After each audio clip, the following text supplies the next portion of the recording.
जी नाजरीन, आज supreme court में chief justice of Pakistan justice Qazi Faez Isa और के मुश्तमिल 4 रुकनी बेंच ने 63A की हवाले से सुप्रीम कोर्ट बार की जो नजरसानी दरख्वास्त है उसकी समाअत की है। और ये आज तकरीबन समाअत जो है 2.5 साल के बाद हुई है।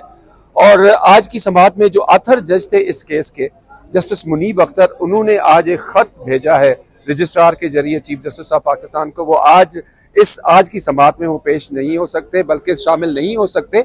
और उनके इस खत को ना रिक्यूजल समझा जाए, ना ही इसकी चीज को कोई गलत मतलब लिया जाए। ये ऑपरेटिव पेरा जो है चीफ जस्टिस ऑफ पाकिस्तान ने अंदर समाअत में पढ़ा।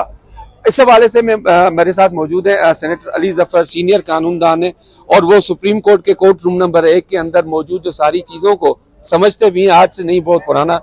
अली भाई, आज तो जस्टिस मुनीब साहब ने, हम ये नहीं कह सकते क्योंकि उन्होंने अपने खत में कहा है कि जी रिक्यूजल नहीं है, हो सकता है कल ये समाअत में शामिल भी हो जाए, लेकिन एक ऑथर जज होने के नाते अगर वो रिक्यूजल बाद में कर देते हैं तो क्या ये पॉसिबिलिटी है कि सुप्रीम कोर्ट रूल्स के अंदर क्या पॉसिबिलिटी है कि किसी ऑथर जज के बगैर उनके फैसले की समाअत को नजरसानी बेंच करे?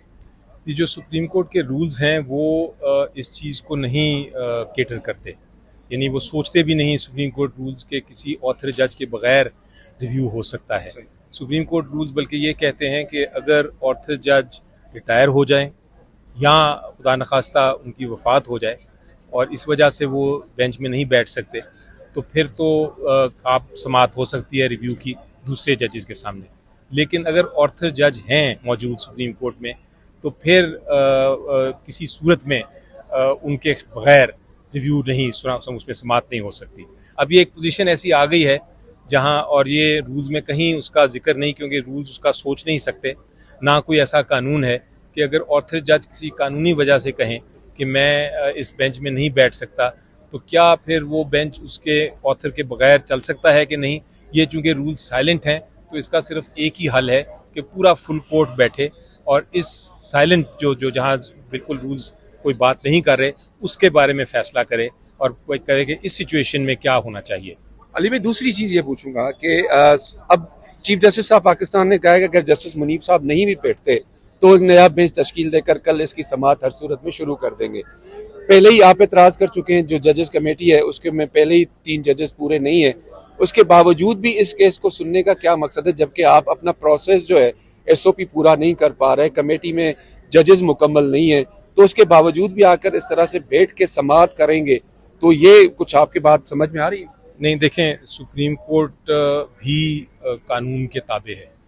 सुप्रीम कोर्ट भी अपने जो भी ऑर्डिनेंस है और जो भी रूल्स हैं उसके मुताबिक एक्ट करना है। इस वक्त जो ऑर्डिनेंस है जिसने तरमीम की थी एक्ट में, वो ऑर्डिनेंस के तहत एक 3 मेंबर कमेटी बैठ के बेंच का फैसला कर सकती है।